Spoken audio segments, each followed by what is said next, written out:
તો મિત્રો આજના નવા એક ફરી વ્લોગમાં તમારું સ્વાગત છે। અને મિત્રો આજે તો કેટલા દિવસ પછી વ્લોગ બનાવ્યો, કારણ કે ટાઈમ નથી મળતો તેટલા માટે ક્યાં વ્લોગ નહીં આવતા। પહેલાં વ્લોગ બનાવતો રેગ્યુલરી વ્લોગ આવી જતા સવારમાં, અને હાલ ટાઈમ નહીં મળતો તેટલા માટે ક્યારેક ક્યારેક વ્લોગ આવશે। અને તમે જોતા રહેજો અને લાઈક અને સબસ્ક્રાઈબ કરવાનું ભૂલતા નહીં। અને મિત્રો તમે જોઈ લો એકદમ કેવું મસ્ત વાતાવરણ થઈ ગયું છે। અને તમે જોઈ લો ગામડાનો નજારો તો કંઈક અલગ જ જોવા મળે છે। જનાવરની અવાજો પણ આવે છે। સિટીમાં તો ખાલી બધા સાધનોના હોર્નના અવાજ આવે છે, અને ગામડાની તો અલગ જ મજા છે। અને મિત્રો હાલમાં તો કોઈ વ્યૂ આવતા નથી અને વ્યૂ ડાઉન પડી ગયા છે। તો મિત્રો થોડા ઘણો સપોર્ટ કરો અને વ્યૂ પણ આવી જશે, અને પૂરો વ્લોગ જોજો। તો મિત્રો તમે વ્લોગમાં બન્યા રહેજો।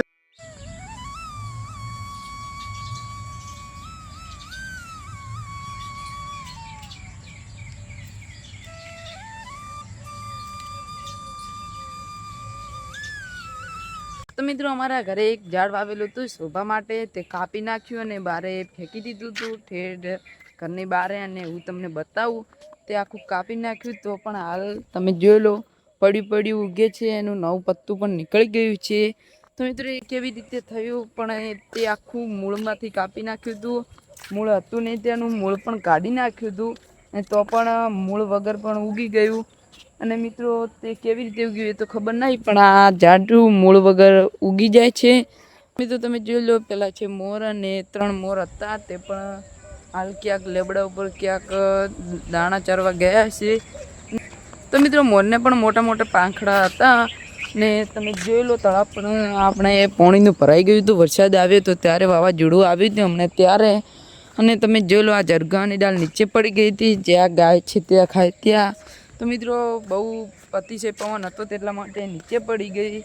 અને મિત્રો તમે વ્લોગમાં થોડા ઘણો સપોર્ટ કરતા રહેજો। અને તો મિત્રો વ્લોગ જોવા આવે તો કમેન્ટ કરતા જજો। ને મિત્રો હવે વ્લોગ ઉતારવાનું સ્ટેન્ડ લાવું જ છે, કારણ કે ફોન નજીકથી બહુ વિડીયો આવે છે તેટલા માટે સ્ટેન્ડ મંગાવવું પડશે। ઓનલાઈન મંગાવીએ ને કે દુકાનમાંથી લાવીએ। તો મિત્રો વ્લોગ જોતા હોય તો લાઈક અને સબસ્ક્રાઈબ કરવાનું ના ભૂલતા।